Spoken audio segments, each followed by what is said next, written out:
జై వాసవి అమ్మవారి గురించి అందమైన చింతనలు 6వ భాగం. పూజ అట్లా అంటే అది అరవ భాషత. మనం వచ్చి తలుచుండేమో అదేదో సంస్కృత వార్త వడమొళి వార్త అనేసి లేదు. అది అరవ భాషద. పూవాళ్ సెయ్ పూ సెయ్ అట్లా అనేదిదా వడనాట్ల పూజ అట్లా అనేసి మారింది. పూజ అట్లా అంటే పువ్వులదా ప్రధానంగా తలిచేము. ఒక 2 పూలు ఎత్తి దేవుడు పాదములకు సమర్పణము చేస్తే మనసును చూసిన కండ్లను పూలుగా ఇతంది కదా. పెరియాళ్వార్ పూలు కట్టి పెరుమాళకు మాల వేసి ఆండాల్ అనే బిడ్డకు తండ్రి అయిన భాగ్యము పొందిరి కదా. ఆండాల్ పెరుమాళకు మాలని వేసి చూసి అందముల అట్లనే నిండా నిండా ఆ అందాన్ని చూసి చూసి మనక తనకు ఆత్మ అలంకారం చేసేదానికి భావంగా పెరుమాళకు వేసిన మాలని సూడి కొడుత సుడర్మణిగా జొలిచేన కదా. ఆత్మార్థంగా పూలలు చేసే పూజలు దేవుడికి వేసే మాలలు పెద్ద తపస్సుకు సమానము కదా. ఈ విధముగానే బెనుగొండ పట్నాల ఉన్న నగరేశ్వరుడు దేవుడికి వాసు శ్రేష్ఠియార్ వాళ్ళ భార్యను వాసు శ్రేష్ఠ్యారును తమ చేతనే ఎంతో ప్రియమతో ఎంతో భక్తితో ఎంతో పాసముతో నిత్యము పూలు కట్టి అందమైన మాలలని బంగారు తట్టల పెట్టి ఎత్తుని వచ్చి నగరేశ్వర స్వామికి అలంకరించి ఆనంద ప్రవాముగా చూసి చూసి ఆరాధనలు చేసి దాంట్లో జీవిత సంతోషంగా ఉంట్రి. ఇది చూసిన ఊరు జనాలు ఆ దంపతులని కుసుమ శెట్టియార్ కుసుమాంబాళ్ అట్లా అనేసి పిలిచిండుగా ఆరంభించితిరి. కుసుమ అట్లా అంటే పూలు అట్లా అనేసి అర్థం. వాళ్ళ నిజ పేరు కూడా మాయమైంది. కుసుమ దంపతులు అనే పేరుదా నిలిచింది. పూలు కట్టిన తిరుపణి చేసిన నుంచి పూలు పేరు పొందిరి. ఆ కుసుమ దంపతులు కదా మన తల్లి వాసవి పుట్టింది కదా. ఆ వాసవియోட అమ్మ నాయన దానే కుసుమ దంపతులు. వీళ్ళు పూలు కట్టిన భక్తిల వాసవి అనే ఒక జగరచ్చగ పూలు ఈ భూలోకానికి చిక్కేను కదా. జై వాసవి. మళ్ళీ రేపు చూస్తాం. లోక సమస్త సుఖినో భవంతు. ఓం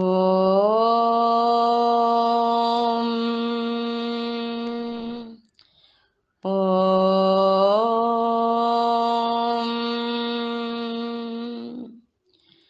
ఓం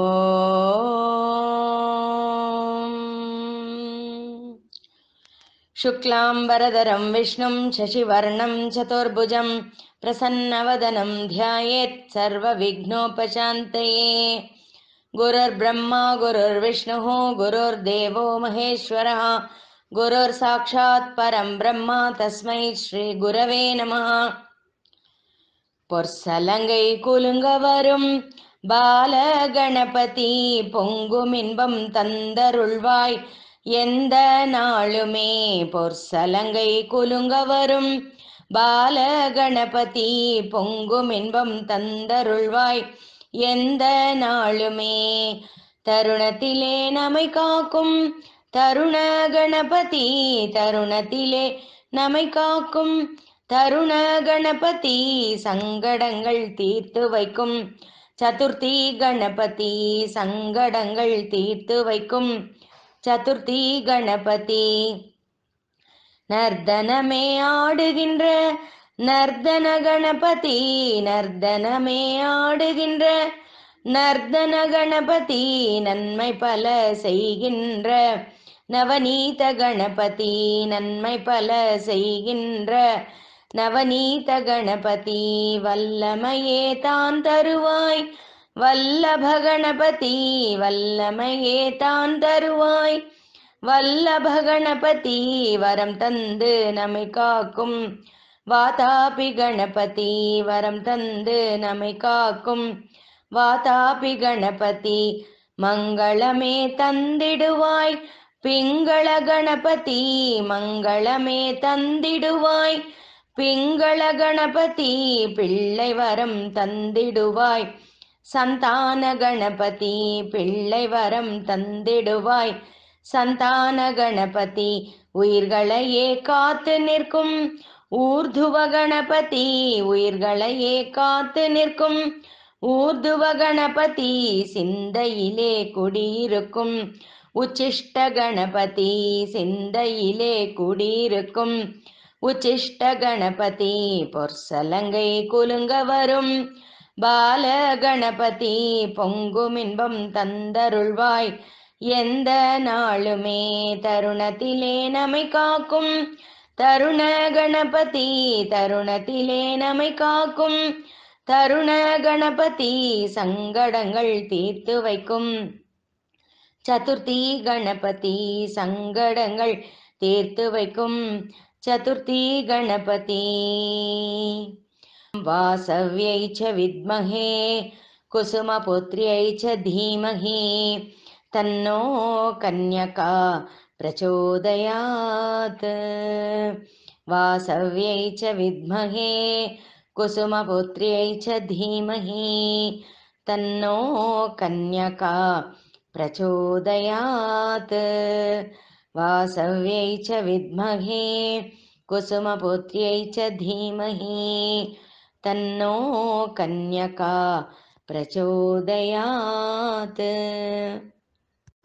श्रीललिता सहस्रनाम स्तोत्रम् ध्यानम् सिन्दूरारुण विग्रहां त्रिनयनां माणिक्यमौळी स्फुरत् तारानायक शेखरां स्मितमुखीं आपीन वक्षोरुहां पाणिभ्यामलिपूर्णरत्नचषकं रक्तोत्पलं बिभ्रतीं सौम्यां रत्नघटस्थरक्तचरणां ध्यायेत् परामम्बिकाम् अरुणां करुणातरङ्गिताक्षीं धृतपाशाङ्कुशपुष्पबाणचापाम् अणिमादिभिरावृतां मयूकैः अहमित्येव विभावये भवानीं ध्यायेत् पद्मासनस्तां विकसितवदनां पद्मपत्रायताक्षीं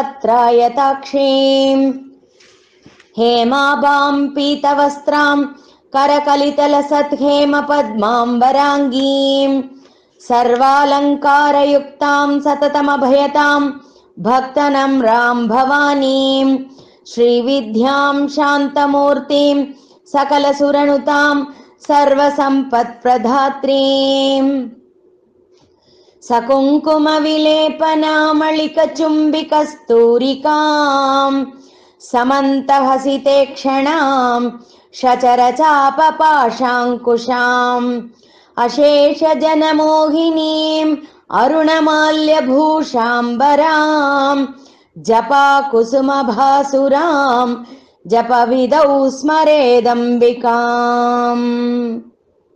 ॐ ऐं ह्रीं श्रीं श्रीमाता श्रीमहाराज्ञी श्रीमत्सिंहासनेश्वरी चिदग्निकुण्डसम्भूता देवकार्यसमुद्यता उद्यद्भानुसहस्राभा चतुर्बाहुसमन्विता रागस्वरूपपाषाढ्या क्रोधाकाराङ्कुशोज्ज्वला मनोरूपेक्षुकोदण्डा पञ्चतन्मात्रसायका निजारुणप्रभापूरमज्जद्ब्रह्माण्डमण्डला चम्पकाशोकपुन्नाग सौगन्धिकलसत्कचा कुरुविन्दमणिश्रेणी कनत्कोटीरमण्डिता अष्टमी चन्द्रविभ्राज दळिकस्थलशोभिता मुखचन्द्रकलङ्काभ मृगनाभिविशेषका वदनस्मरमाङ्गल्य गृहतोरणचिल्लिका वक्त्रलक्ष्मीपरिवाह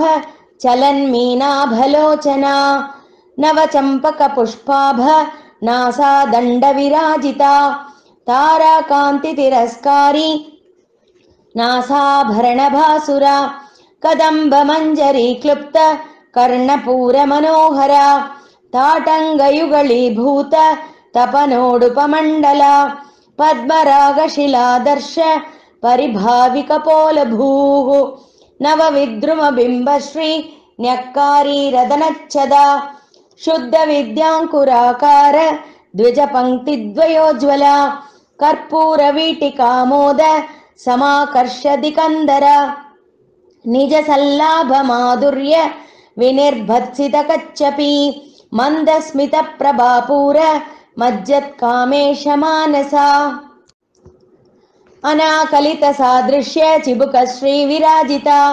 कामेशबद्धमाङ्गल्य सूत्रशोभितकन्दरा कनकाङ्गदकेयूर कमनीय भुजान्विता रत्नग्रैवेयचिन्ताकलोलमुक्ता फलान्विता कामेश्वर प्रेम रत्नमणि प्रतिपणस्थनी नाभ्यालवालरोमाली लता फलकुचद्वयी लक्षरोमलताधारता समुन्नेय मध्यमा स्तनभारदळन्मध्य पट्टबन्धवलित्रया अरुणारुणकौशुम्ब वस्त्रभास्वत्कटीतटी रत्नकिङ्किणिकारम्य रशनादामभूषिता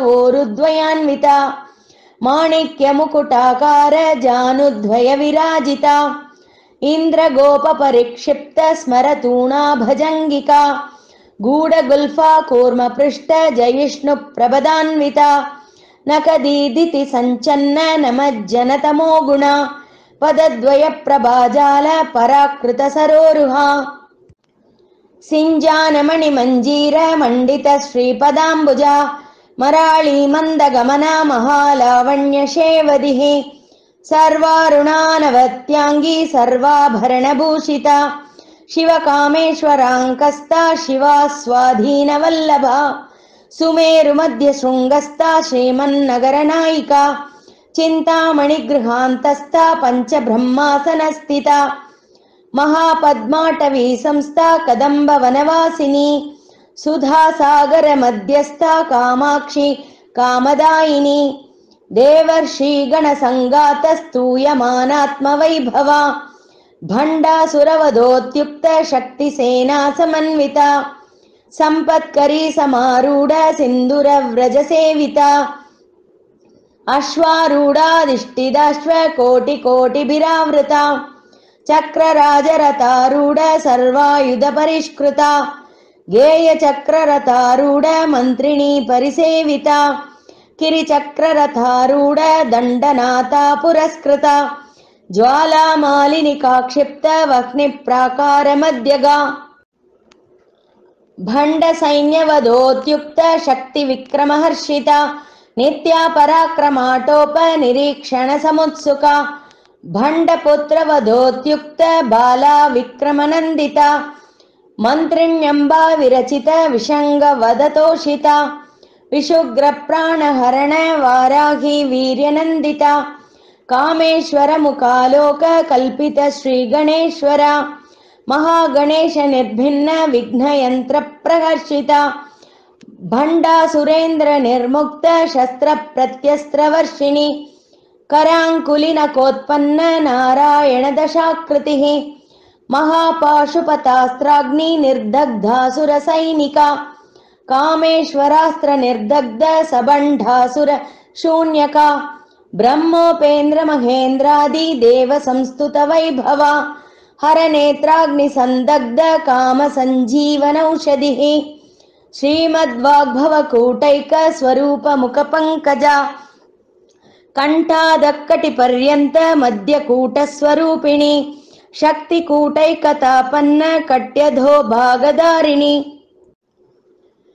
मूलमन्त्रात्मिका मूलकूटत्रय कळेबरा कुलामृतैकरसिका कुलसंकेतपालिनी कुलांगना कुलान्तस्था कौलिनी कुलयोगिनी अकुला समयांतस्था समयाचार तत्परा मूलाधारैक निलया ब्रह्मग्रन्थि विभेदिनी मणिपूरान्तरुदिता विष्णुग्रन्थि विभेदिनी आज्ञाचक्रान्तरालस्था रुद्रग्रन्थि विभेदिनी सहस्राराम्बुजारूढा सुधासाराभिवर्षिणी तटिल्लता समरुचिः षट्चक्रोपरि संस्थिता महाशक्ति कुण्डलिनी बिसतन्तूतनीयसी भवानी भावनागम्या भवारण्यकुटारिका भद्रप्रिया भद्रमूर्तिर्भक्त सौभाग्यदायिनी भक्तिप्रिया भक्तिगम्या भक्तिवश्या भयापहा शाम्भवी शारदाराध्या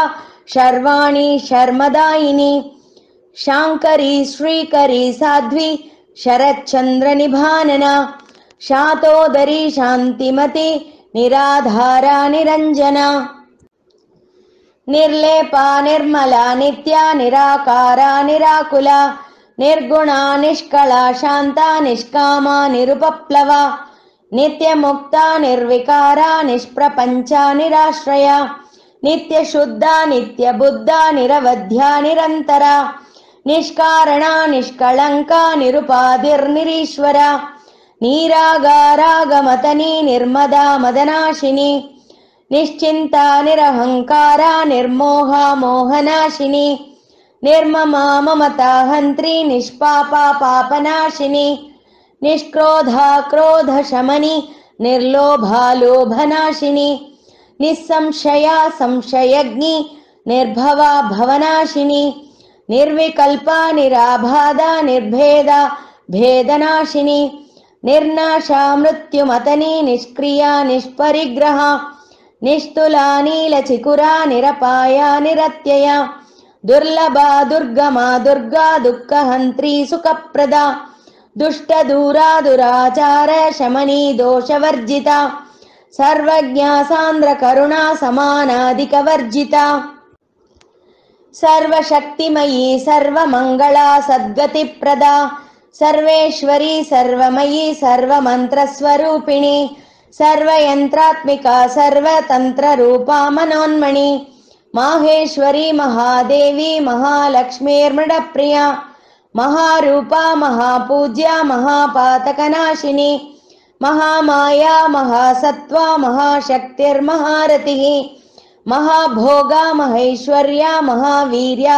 महाबला महाबुद्धिर्महासिद्धिर्महायोगेश्वरेश्वरी महातन्त्रा महामन्त्रा महायन्त्रा महासना महायागक्रमाराध्या महाभैरवपूजिता महेश्वर महाकल्प महाताण्डवसाक्षिणी महाकामेश महिषी महात्रिपुरसुन्दरी चतुष्षष्ट्युपचाराढ्या चतुष्षष्टिकलामयी महाचतुष्षष्टिकोटियोगिनी गणसेविता मनुविद्या चन्द्रविद्या चन्द्रमण्डलमध्यगा चारुरूपा चारुहासा चारुचन्द्रकलाधरा चराचर जगन्नाथा चक्रराजनिकेतना पार्वती पद्मनयना पद्मरागसमप्रभा पञ्चप्रेतासनासीना पञ्चब्रह्मस्वरूपिणी चिन्मयी परमानन्दा विज्ञानगणरूपिणी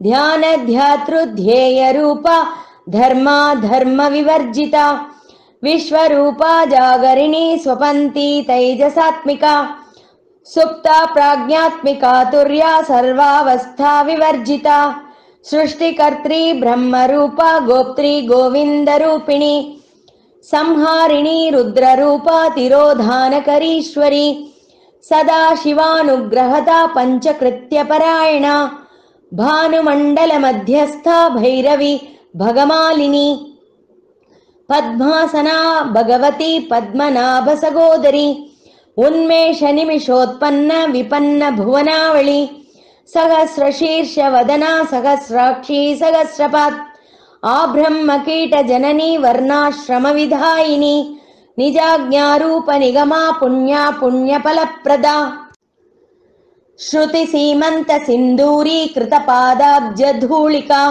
सकलागमसन्दोह शुक्तिसम्पुटमौक्तिका पुरुषार्थप्रदा पूर्णा भोगिनी भुवनेश्वरी अम्बिकानादिनिधना हरिब्रह्मेन्द्रसेविता नारायणी नादरूपा नामरूपविवर्जिता ह्रीङ्कारी ह्रीमती हृद्या हेयोपादेयवर्जिता राजराजार्चिता राज्ञी रम्या राजीवलोचना रञ्जनी रमणीरस्या रणत्किङ्किणिमेखला रमा रागेन्दुवदना रतिरूपा रतिप्रिया रक्षाकरी राक्षसज्ञी रामा रमणलम्पटा काम्या कामकलारूपा कदम्बकुसुमप्रिया कल्याणी जगती कन्दा करुणा रससागरा कलावती कलालापा कान्ता कादम्बरी प्रिया वरदा वामनयना वारुणी मदविह्वला विश्वाधिका वेदवेद्या विन्ध्याचलनिवासिनी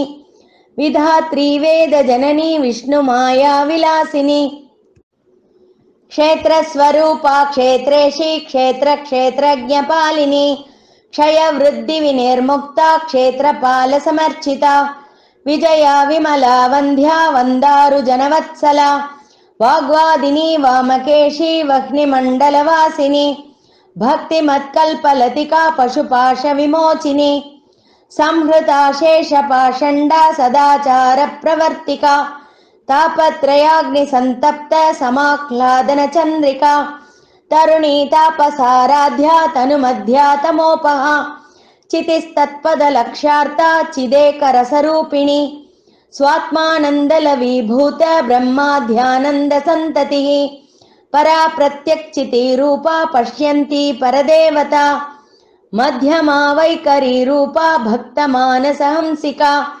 कामेश्वर प्राणनाडी कृतज्ञा कामपूजिता शृङ्गाररससम्पूर्णा जया जालन्धरस्थिता ओड्याणपीठनिलया बिन्दुमण्डलवासिनी रहो यागक्रमाराध्या रहस्तर्पणतर्पिता सद्यप्रसादिनी विश्वसाक्षिणी साक्षिवर्जिता षडङ्गदेवता युक्ता षड्गुण्यपरिपूरिता नित्यक्लिन्ना निरुपमा निर्वाणसुखदायिनी नित्या षोडशिकारूपा श्रीकण्ठार्धशरीरिणी प्रभावती प्रभारूपा प्रसिद्धा परमेश्वरी मूलप्रकृतिरव्यक्ता व्यक्ता व्यक्तस्वरूपिणी व्यापिनी विविधाकारा विद्या विद्यास्वरूपिणी महाकामेश नयन कुमुदाह्लादकौमुदी भक्तहार्दतमो भेद भानुमत् भानुसन्ततिः शिवधूती शिवाराध्या शिवमूर्ति शिवङ्करी शिवप्रिया शिवपरा शिष्टेष्टा शिष्टपूजिता अप्रमेया स्वप्रकाशा मनोवाचा मगोचरा चिच्चक्तिच्चेतना रूपा जडशक्तिर्जडात्मिका गायत्री व्याहृतिः सन्ध्या द्विजबृन्दनिषेविता तत्त्वासना तत्त्वमयी पञ्चकोशान्तरस्थिता निस्सीममहिमा नित्य यौवना मदशालिनी मदगूर्णितरक्ताक्षी मदपाटलकण्ठभूः चन्दनद्रवदिग्धाङ्गी चाम्पेयकुसुमप्रिया कुशला कोमलाकारा कुरुकुल्लाकुलेश्वरी कुलकुण्डालया कौळमार्गतत्परसेविता कुमारगणनाथाम्बा तुष्टिः पुष्टिर्मतिर्धृतिः शान्तिस्वस्तिमती कान्तिर्नन्दिनी विघ्ननाशिनी तेजोवती त्रिनयना लोलाक्षी कामरूपिणी मालिनी हंसिनी माता मलयाचलवासिनी सुमुखी नलिनी सुभ्रूः शोभना सुरनायिका कालकण्ठी कान्तिमती क्षोभिनी सूक्ष्मरूपिणी वज्रेश्वरी वामदेवी वयोवस्था विवर्जिता सिद्धेश्वरी सिद्धविद्या सिद्धमाता यशस्विनी विशुद्धिचक्रनिलया रक्तवर्णा त्रिलोचना कट्वाङ्गादिप्रहरणा वदनैकसमन्विता पायसान्नप्रिया त्वक्स्था पशुलोकभयङ्करी अमृतादिमहाशक्ति संवृता डाकिनीश्वरी अनाहताब्जनिलया श्यामाभा वदनद्वया दंष्ट्रोज्ज्वलाक्षमालादिधरा रुधिरसंस्थिता कालरात्र्यादिशक्त्यौग वृता स्निग्धौदनप्रिया महावीरेन्द्रवरदा राकिण्यम्बा स्वरूपिणी मणिपूराब्जनिलया वदनत्रयसंयुता वज्रादिकायुधोपेता डामर्यादिभिरावृता रक्तवर्णा मांसनिष्ठा गुडान्नप्रीतमानसा समस्तभक्तसुखदा लाकिण्यम्बा स्वरूपिणी स्वाधिष्ठानाम्बुजगता चतुर्वक्त्रमनोहरा शूलाद्यायुधसम्पन्ना पीतवर्णातिगर्विता मेधोनिष्ठा मधुप्रीता बन्धिन्यादिसमन्विता दध्यन्नासक्तहृदया काकिनी रूपधारिणी मूलाधाराम्बुजारूढा पञ्चवक्त्रास्ति संस्थिता अंकुशादिप्रहरणा वरदादिनिषेविता मुद्गौदनासक्तचित्ता शाकिन्यम्बा स्वरूपिणी आज्ञाचक्राब्जनिलया शुक्लवर्णा षडानना मज्जा संस्था हंसवती मुख्यशक्तिसमन्विता हरिद्रा नैकरसिका हाकिनी रूपधारिणी सहस्रदलपद्मस्था सर्ववर्णोपशोभिता सर्वायुधधरा शुक्लसंस्थिता सर्वतोमुखी सर्वौदनप्रीतचित्ता याकिन्यम्बा स्वरूपिणी स्वाहा स्वधामतिर्मेधा श्रुतिस्मृतिरनुत्तमा पुण्यकीर्ति पुण्यलभ्या पुण्यश्रवणकीर्तना पुलोमजार्चिता बन्धमोचनी बर्बरालका विमर्शरूपिणी विद्या वियदादिजगत्प्रसूः सर्वव्याधिप्रशमनी सर्वमृत्युनिवारिणी अग्रगण्या चिन्त्यरूपा कलिकल्मषनाशिनी कात्यायनी कालहन्त्री कमलाक्षनिषेविता ताम्बूलपूरितमुखी दाडिमी कुसुमप्रभा मृगाक्षी मोहिनी मुख्या मृडाणी मित्ररूपिणी नित्यतृप्ता भक्तनिधिर्नियन्त्री निखिलेश्वरी मैत्र्यादिवासना लभ्या महाप्रलयसाक्षिणी पराशक्ति परानिष्ठा प्रज्ञानगणरूपिणी माद्विपानालसामत्ता मातृका वर्णरूपिणी महाकैलाशनिलया मृणाल मृदुदोर्लता महनीया दयामूर्तिर्महासाम्राज्यशालिनी आत्मविद्या महाविद्या श्रीविद्या कामसेविता श्रीषोडशाक्षरी विद्या त्रिकूटा कामकोटिका कटाक्षकिङ्करीभूत कमला कोटिसेविता शिरस्थिता चन्द्रनिभा बालस्तेन्द्रधनुप्रभा हृदयस्थारविप्रख्या त्रिकोणान्तरदीपिका दाक्षायणी दैत्यहन्त्री दक्षयज्ञविनाशिनी दरान्दोलितदीर्घाक्षी दरहासोज्ज्वलन्मुखी गुरुमूर्तिर्गुणनिधिर्गोमाता गुहजन्मभूः देवेशी दण्डनीतिस्था दहराकाशरूपिणी प्रतिपन्मुख्यराकान्त तिथिमण्डलपूजिता कलात्मिका कलानाथा काव्यालापविनोदिनी सचामररमावाणी सव्यदक्षिणसेविता आदिशक्तिरमेयात्मा परमा पावनाकृतिः अनेककोटिब्रह्माण्डजननी दिव्यविग्रह क्लीङ्कारी केवला गुह्या कैवल्यपददायिनी त्रिपुरा त्रिजगद्वन्द्या त्रिमूर्तिस्त्रिदशेश्वरी त्र्यक्षरी दिव्यगन्धाढ्या सिन्दूरतिलकाञ्चिता उमा शैलेन्द्रतनया गौरी गन्धर्वसेविता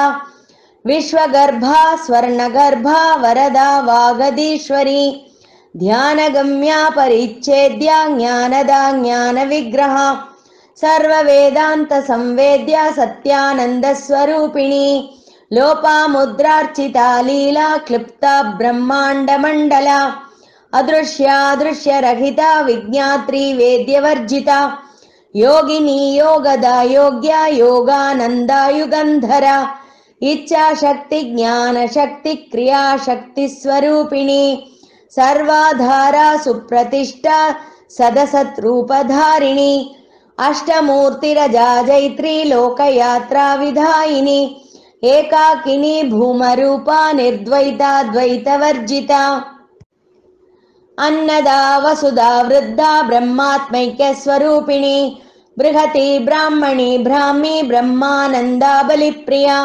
भाषारूपा बृहत्सेना भावा भावविवर्जिता सुकाराध्या शुभकरी शोभना सुलभा गतिः राजराजेश्वरी राज्यदायिनी राज्यवल्लभा राजत्कृपा राजपीठ निवेशित निजाश्रिता राज्यलक्ष्मी कोशनाथा चतुरङ्गबलेश्वरी साम्राज्यदायिनी सत्यसन्धा सागरमेखला दीक्षिता दैत्यशमनी सर्वलोकवशङ्करी सर्वार्थदात्री सावित्री सच्चिदानन्दरूपिणी देशकाला परिच्छिन्ना सर्वगा सर्वमोहिनी सरस्वती शास्त्रमयी गुहाम्बा गुह्यरूपिणी सर्वोपाधिविनिर्मुक्ता सदा शिवपतिव्रता संप्रदायेश्वरी साध्वी गुरुमण्डलरूपिणी कुलोत्तीर्णा भकाराध्या माया मधुमती मही गणाम्बा गुह्यकाराध्या कोमलांगी गुरुप्रिया स्वतंत्रा सर्वतंत्रेशी दक्षिणामूर्तिरूपिणी सनकादिसमाराध्या शिवज्ञानप्रदायिनी चित्कलानन्दकलिका प्रेमरूपा प्रियङ्करी नामपारायणप्रीता नन्दिविद्यानटेश्वरी मिथ्या जगदधिष्ठाना मुक्तिदा मुक्तिरूपिणी लास्यप्रिया लयकरी लज्जारम्भादिवन्दिता भवदा वसुधा वृष्टिः पापारण्यदवानला दौर्भाग्यतूलवातूला जराध्वान्तरविप्रभा भाग्याब्धिचन्द्रिका भक्तचित्तकेकी घना घना रोगपर्वतदम्बोळिर्मृत्युदारुकुटारिका महेश्वरी महाकाली महाग्रासा महासना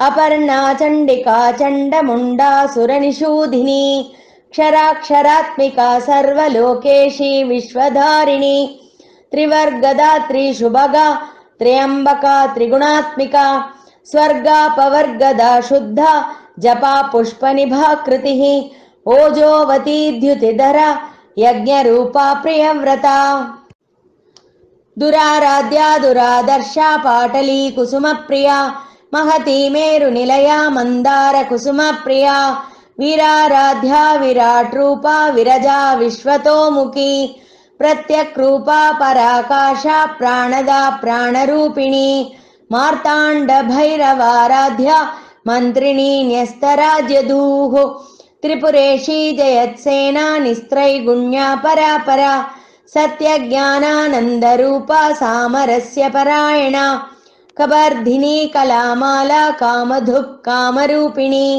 कलानिधिः काव्यकला रसज्ञा रससेवधिः पुष्टा पुरातना पूज्या पुष्करा पुष्करेक्षणा परञ्ज्योतिः परन्धाम परमाणुः परात्परा पाशहस्ता पाशहन्त्री परमन्त्रविभेदिनी मूर्ता मूर्ता नित्यतृप्ता मुनिमानसहंसिका सत्यव्रता सत्यरूपा सर्वान्तर्यामिनी सती ब्रह्माणी ब्रह्मजननी बहुरूपा बुधार्चिता प्रसवित्री प्रचण्डाज्ञा प्रतिष्ठा प्रकटाकृतिः प्राणेश्वरी प्राणदात्री पञ्चाशत्पीठरूपिणी विशृङ्खला विविक्तस्था वीरमाता वियत्प्रसूः मुकुन्दा मुक्तिनिलया मूलविग्रहरूपिणी भावज्ञा भवरोगज्ञी भवचक्रप्रवर्तिनी छन्दस्सारा शास्त्रसारा मन्त्रसारा तलोदरी उदारकीर्तिरुद्धाम वैभवा वर्णरूपिणी जन्म मृत्युजरा तप्त जनविश्रान्तिदायिनी सर्वोपनिषदुत्कृष्टा शान्त्यतीता कलात्मिका गम्भीरा गगनान्तस्था गर्विता गानलोलुपा कल्पनारहिता काष्ठा कान्ता कान्तार्धविग्रहा कार्यकारणनिर्मुक्ता कामकेळीतरङ्गिता कनत्कनकताटङ्गा लीला विग्रहरूपिणी अजाक्षयविनिर्मुक्ता मुग्धा क्षिप्रप्रसादिनी अन्तर्मुखसमाराध्या बहिर्मुखसुदुर्लभा त्रयी त्रिवर्गनिलया त्रिस्ता त्रिपुरमालिनी निरामया निरालम्बा स्वात्मा रामा सुधा श्रुतिः संसारपङ्कनिर्मग्न समुद्धरणपण्डिता यज्ञप्रिया यज्ञकर्त्री यजमानस्वरूपिणी धर्माधाराधनाध्यक्षा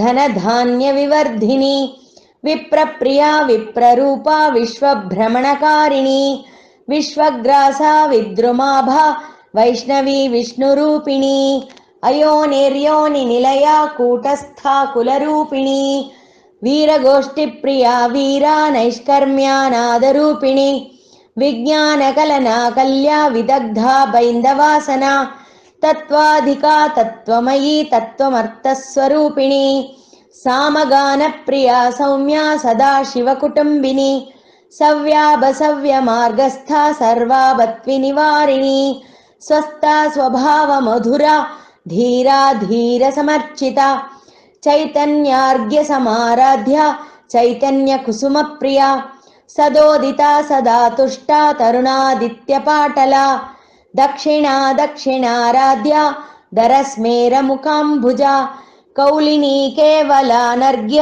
कैवल्यपददायिनी स्तोत्रप्रिया स्तुतिमती श्रुतिसंस्तुतवैभवा मनस्विनी मानवती महेशी मङ्गलाकृतिः विश्वमाता जगद्धात्री विशालाक्षी विरागिणी प्रगल्भा परमोदारा परामोदा मनोमयी व्योमकेशी विमानस्था वज्रिणी वामकेश्वरी पञ्चयज्ञप्रिया पञ्चप्रेतमञ्चाधिशायिनी पंचमी पंचभूतेशी पंचशंख्योपचारिणी शाश्वती शाश्वतैश्वर्या शर्मदा शंभुमोहिनी धराधरसुता धन्या धर्मिणी धर्मवर्धिनी लोकातीता गुणातीता सर्वातीता क्षमात्मिका बन्धूककुसुमप्रख्या बाला लीला विनोदिनी सुमंगली सुखकरी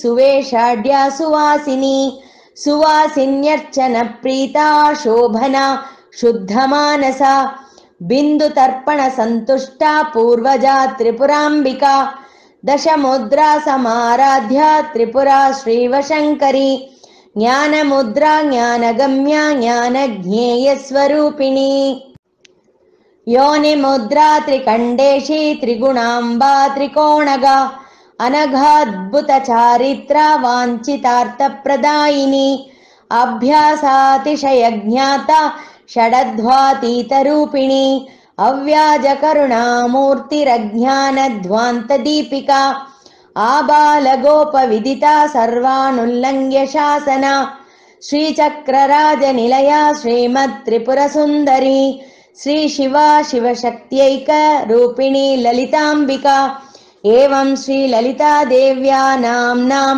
साहस्रकं जगुः इत्येवं नाम साहस्रं कथितं ते घटोद्भव रहस्यानां रहस्यं च ललिता प्रीतिदायकम् अनेन सदृशं स्तोत्रं न भूतं न भविष्यति सर्वरोगप्रशमनं सर्वसम्पत्प्रवर्धनं सर्वापमृत्युशमनं कालमृत्युनिवारणं सर्वज्वरादिशमनं दीर्घायुष्यप्रदायकं पुत्रप्रथमपुत्राणां पुरुषार्थप्रदायकम् इदं विशेषात् श्रीदेव्या स्तोत्रं प्रीतिविदायकम्। ॐ पूर्णमथ पूर्णमिदं पूर्णात्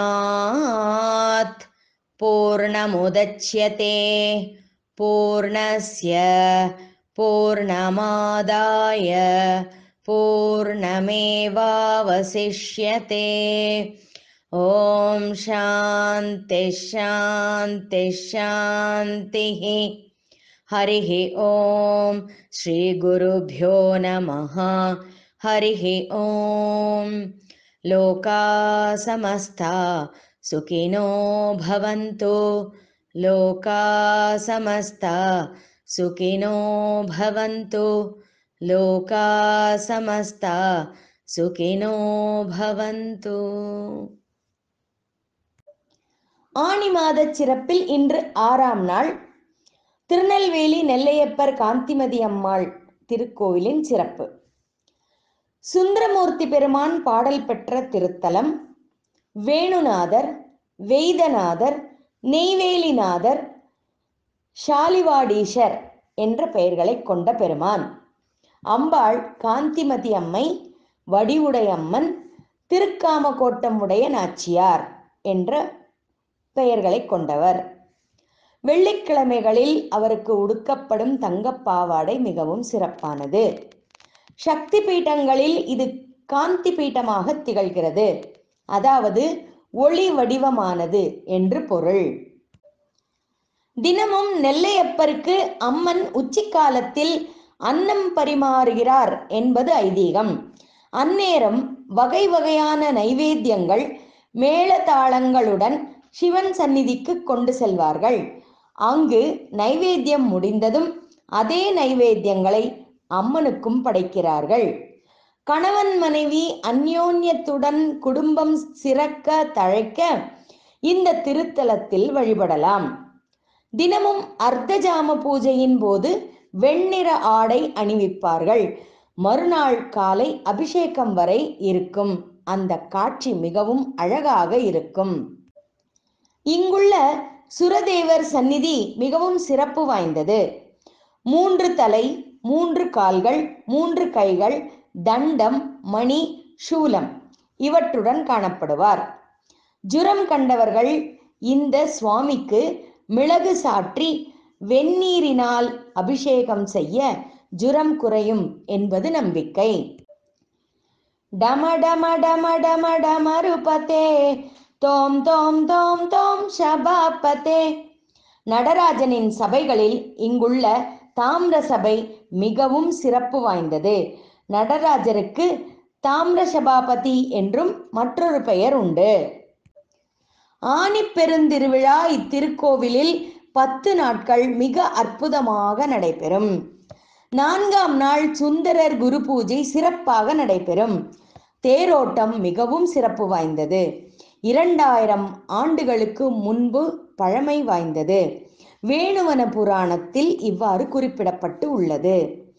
வாராதிருந்தால் இனி நான் உன் வடிவேல் விழிக்கு மை எழுதேன் என்ற ஒரு பாடல் நமக்கு அந்த அழகையும் அந்த அழகான பாடலினால் காந்திமதி அம்மையை நம் கண்முன் கொண்டு நிறுத்தும் பாங்கையும் மிகவும் அழகாக வர்ணித்திருக்கிறார்கள்.